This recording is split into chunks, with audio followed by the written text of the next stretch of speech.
Good morning dear students. Part 22 कहानी लेखन पाठ के बारे में हम पढ़ रहे हैं। कल हमने आपको एक कहानी बताई थी तीन धूर्त की कि उसका चित्र देख करके कैसे हमें कहानी लिखनी है। तो आज हम अभ्यास कार्य से स्टार्ट करेंगे। पार्ट 22 कहानी लेखन।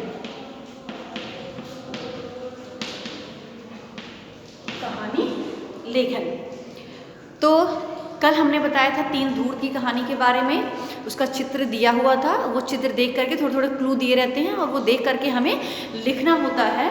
और अभ्यास कार्य में पहला जो अभ्यास कार्य है उसमें आप देखेंगे कि नीचे दिए गए चित्रों और संकेतों की सहायता से कहानी लिखनी है। तो आप देखेंगे कि कहानी में चित्र एक सीरीज से दिया गया है, एक सीरियल वाइज दिया गया है कि इस कहानी के बाद ये तो बाकायदे सीरियल वाइज दिया गया है और आपको वही सीरियल वाइज देखते हुए कहानी को कुछ क्लू दिए गए हैं और उस कहानी को अपने हिसाब से चित्र को देखते हुए लिखना है।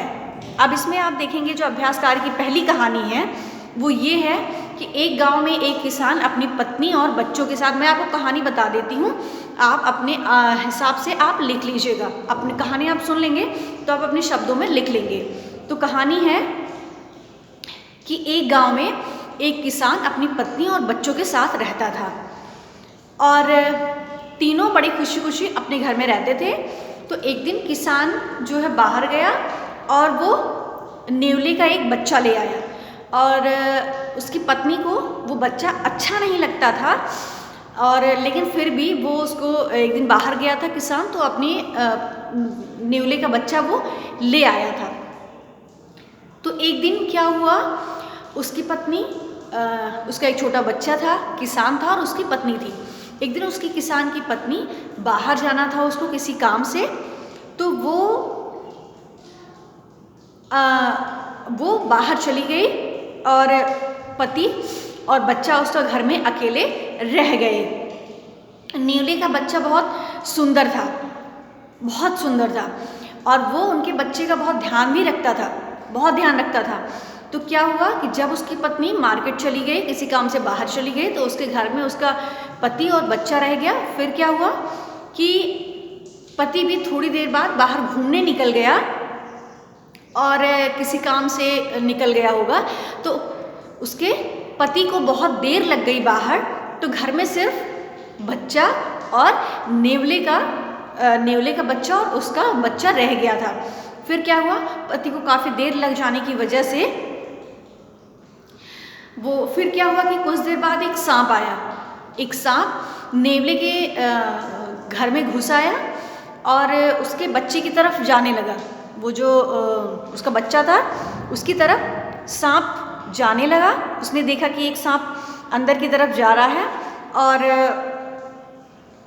तो उसने नेवले के बच्चे ने किसान के बच्चे को बचाने की पूरी कोशिश की। उससे पूरी तरीके से जितनी अपनी ताकत के साथ वो लड़ सकता था उसने लड़ा और उसके बाद उसको जो है इतनी ताकत से लड़ने के बाद उसने उसको बहुत अच्छे से उसने उसके साथ लड़ाई करी और सांप के बच्चे को काट डाला, उसे मार डाला। और तो मारने की वजह से उसका जो खून था उसके मुंह में लगा हुआ था और वो ये नेवले का बच्चा ये बताने के लिए बाहर खड़ा था कि मैंने ये किया, मैंने आपके बच्चे की रक्षा की, और वो जा करके बाहर खड़ा हुआ था। और जैसे ही उसकी पत्नी बाहर से लौट करके अंदर आती है और जैसे वो अंदर घुसती है उसने देखा कि नेवले के बच्चे के सर पे जो है उसके मुंह पे खून लगा हुआ था। उसने सोचा इसने मेरे बच्चे को मार डाला है, हम दोनों लोग नहीं थे तो उसने बच्चे को मार डाला है। तो इस गलतफहमी में उसने जो सामान की भरी टोकरी थी वो उठा के उसी के सर पे पटक दिया और पटकने के बाद वो नेवले का बच्चा वहीं ऑन द स्पॉट वो मर गया, उसी जगह पे उसके सिर पे लग गया और वो वहीं पे मर गया। और फिर उसकी पत्नी रोते हुए जब अंदर गई और जब अंदर गई तो उसने देखा कि उसका बच्चा पालने में वैसे ही सोया हुआ था और उसको कुछ नहीं हुआ था। और उसके बाद उसने देखा कि पालने के नीचे जो है एक मरा हुआ सांप भी था। तो उसको अपनी गलती पर, अपने किए हुए पर उसे बहुत पछतावा हुआ। उसने सोचा कि बिना वजह, बिना सोचे बूझे मैंने काम कर लिया और मैंने बहुत गलत किया। तो ये सोच करके किसान की पत्नी को बहुत बहुत बहुत पछतावा हुआ और इसलिए कहते हैं बिना सोचे समझे काम करने पे बहुत पछतावा। तो ये जो कहानी दी गई है, ये जो चित्र दिया हुआ है, इसमें आपको कहानी थोड़ा सा क्लू दिया गया है, तो ये क्लू आपको देख करके लिखना है। मैंने आपको कहानी बता दी है, फिर अपने हिसाब से आपको कहानी को लिख लेना है।